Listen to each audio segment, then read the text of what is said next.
Well, hi there, everybody. Good Tuesday morning, too. Meteorologist Travis Klineski here. It was nice to hear thunder for some of us this morning.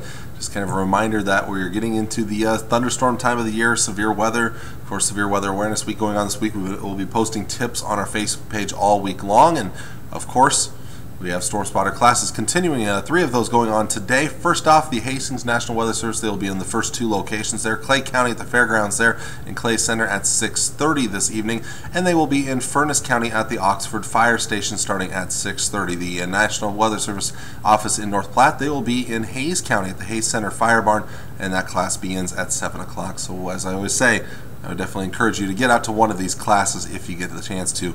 Later on today, you're going to get some great information about severe weather. Now, we didn't have much for severe weather. We were close, though, in a couple of locations, and I'm going to take you through a loop here of the last 12 hours from the time I'm recording this, basically. And we had, first off, some showers and storms in the southeast parts of our viewing area overnight last night. Dropped a little bit of hail.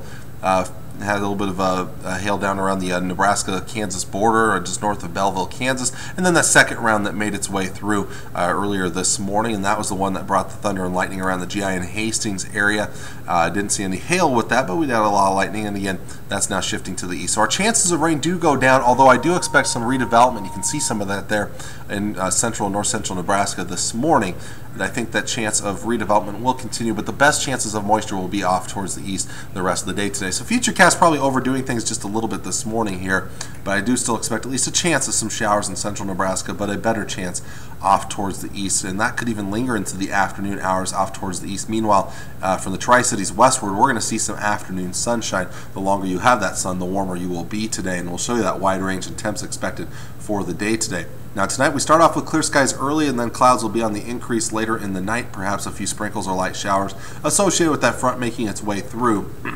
Now tomorrow, the winds are going to be quite strong with that frontal boundary making its way through, so look for those winds to be in that category of 15 to 30 miles per hour out of the north. Perhaps a few showers possible in the southeastern parts of our viewing area tomorrow afternoon. As for your forecast for today, first off, when it comes to the wind combined with the dry conditions, it's still rather dry in southwest Nebraska. Didn't pick up a whole lot of moisture here with the system earlier this morning and last night. So we had that high fire risk, red flag warnings in place for southwestern portions of Nebraska and the northwestern and parts of north central Kansas. And this is mainly for this afternoon into the evening hours here.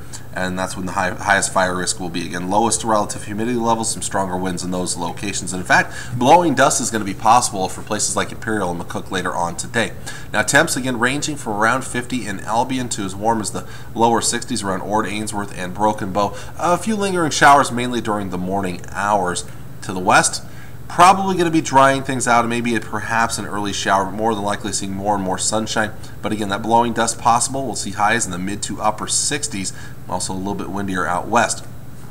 To the south, anything from mid-50s to around 70 degrees. So again, you can see that range in temperatures all due to the cloud cover or the lack of cloud cover out there. And again, showers are still possible mainly during the morning or early afternoon hours. But the highest likelihood of seeing some showers today, even through the end of the day, would be in eastern parts of the viewing area. And with the clouds around, highs only in the mid-40s to mid and upper 50s around Hebron and Belleville. So much cooler there to the east. Your extended forecast temps will be cooling down the next several days to come. Tomorrow fairly seasonable, but then below average on Thursday. And if we do end up being colder, that slight chance of rain in the afternoon may be a rain, possibly snow mix. Not much for rain. It should be clearing out Thursday evening. Friday, another very small chance of some showers as we start to warm up, bringing back that warm air. We'll see a range of temperatures from the 40s in the east to the 60s in the west. Saturday, we see warmer temperatures, a range of 50s in the east to 70s in the west. And Sunday and Monday, more 60s and 70s. So nicer weather on the way for the weekend into early next week.